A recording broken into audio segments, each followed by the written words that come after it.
দীর্ঘ ৩৩ বছর পর আমরা জাহাঙ্গীরনগর বিশ্ববিদ্যালয়ের শিক্ষার্থীরা জাকসু ইলেকশনে অংশগ্রহণ করতে পেরেছি। অবশ্যই এটা একটা আনন্দের বিষয় এবং তার সাথে আমার মনে হয় এটা যেহেতু ৩৩ বছর পর হচ্ছে, অর্থাৎ এই যে বিগত যে ৩৩টা ব্যাচ তারা কিন্তু পার্টিসিপেট করতে পারেনি। আমরা রানিং ব্যাচটা অত্যন্ত সৌভাগ্যবান ইলেকশনটাতে পার্টিসিপেট করতে পেরে, এবং ইলেকশন পুরোটাই আমরা ভোট আমরা দিয়ে এসেছি এবং যতটুকু দেখেছি আমরা ভালোভাবেই ভোট দিতে পেরেছি এবং নিজেদের পছন্দের প্রার্থীকে ভোট দিয়েছি, কোনো অসুবিধা হয়নি।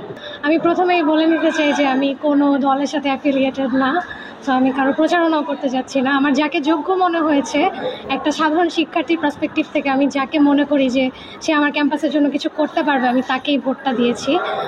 আর সে দিক থেকে একজনের নাম উল্লেখ না করলেই নয়, সে হচ্ছে আবু তৌহিদ সিয়াম ভাই। উনি জিএস পদে দাঁড়িয়েছিলেন। উনি একদম শুরু থেকেই ২৪-এর গণ অভ্যুত্থানের শুরু থেকে অনেক অবদান রেখেছিল, সো ওনাকে খুবই যোগ্য মনে হয়েছে। ৩৩ বছর পরের নির্বাচন, জাকসু নির্বাচন হইতেছে, এটা একটা ইতিহাসের সাক্ষী। আমরা জল্পনা কল্পনা চলতেছিল, আসলে শেষ পর্যন্ত হয় কি হয় না।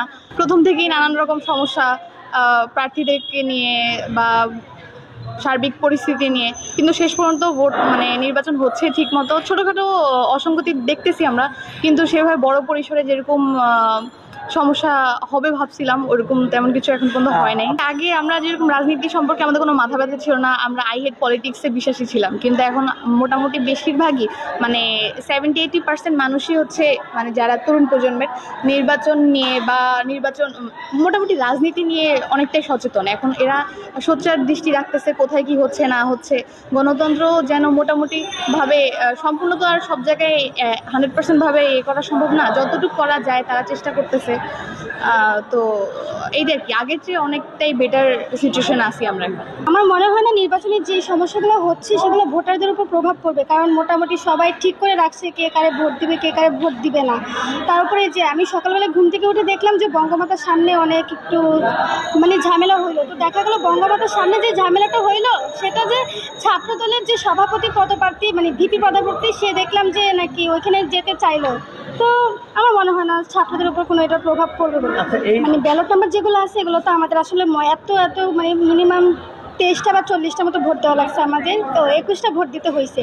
তো দেখা গেলো এতগুলো ব্যালট নাম্বার তো আমাদের মনে রাখা আসলে সম্ভব না। তো আমাদের নাম মনে আছে, কারে ভোট দিবে সবাই জানে কে কাকে ভোট দিবে।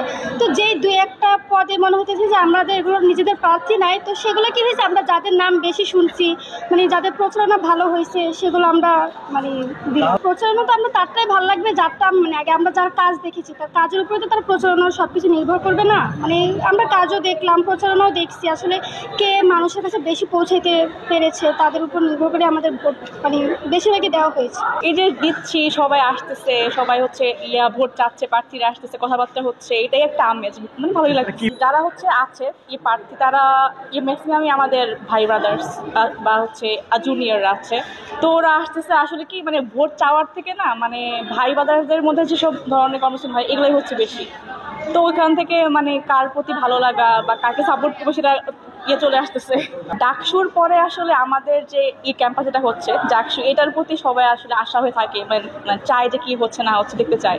তো সেই ক্ষেত্রে যেহেতু শিবির ওখানে হয়েছে বিজিত, তো এইখানে হচ্ছে শিবিরদের একটা স্ট্রং একটা স্ট্যান্ড আছে, তারপরে ছাত্র দল আছে।